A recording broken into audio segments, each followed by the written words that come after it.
అవినీతికి care of address GHMC office అని మరోసారి రుజువు చేశారు బల్దీ అధికారులు.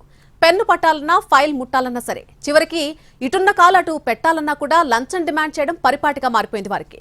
మహిళా అధికారులు సైతం లంచాలు తీసుకోవడంలో మేమేం తక్కువ కాదు అంటున్నారంటే బల్దియాలో అవినీతి ఏ స్థాయికి చేరిందో అర్థం చేసుకోవచ్చు. గ్రేటర్ హైదరాబాద్ మున్సిపల్ కార్పొరేషన్లో లంచావతారులు తిష్టవేశారు.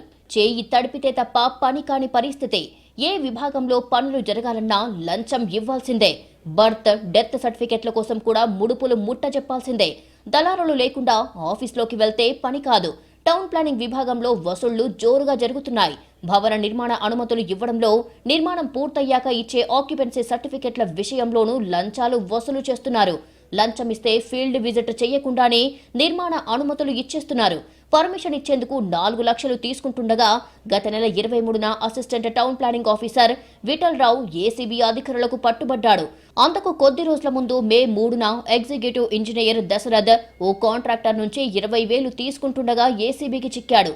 Town planning supervisor, sanitary field అసిస్టెంట్లు, పన్ను సవరణ పేరుతో బిల్లు కలెక్టర్లు, డిప్యూటీ కమిషనర్లు, ఏఎంసీలు ఇలా ఒక్కొక్కరుగా గడిచిన 5 నెలల్లో 6 బల్దియా అధికారులు లంచం తీసుకుంటూ ఏసీబీకి రెడ్ హ్యాండెడ్ గా పట్టుబడ్డారు. గత నెల రోజుల్లోనే 3 అధికారులు ఏసీబీకి చిక్కారు. అందులో 2 మహిళా అధికారులు ఉన్నారు. కాప్రా సర్కిల్లో అసిస్టెంట్ ఎగ్జిక్యూటివ్ ఇంజనీర్ స్వరూప, చర్లపల్లికి చెందిన ఓ కాంట్రాక్టర్ పూర్తి చేసిన పనిని మెజర్మెంట్ బుక్ లో ఎంట్రీ చేసేందుకు 1,20,000 లంచం తీసుకుంటుండగా ఏసీబీ అధికారులు పట్టుకున్నారు.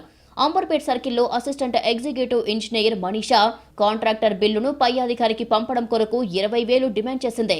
సదరు కాంట్రాక్టర్ 5,000 అడ్వాన్స్ ఇచ్చి మిగతా 15,000 ఇస్తూ ఏసీబీకి పట్టించాడు. ఈ 2 మహిళా అధికారులు 6 రోజుల వ్యవధిలోనే ఏసీబీ ట్రాప్ లో చిక్కారు.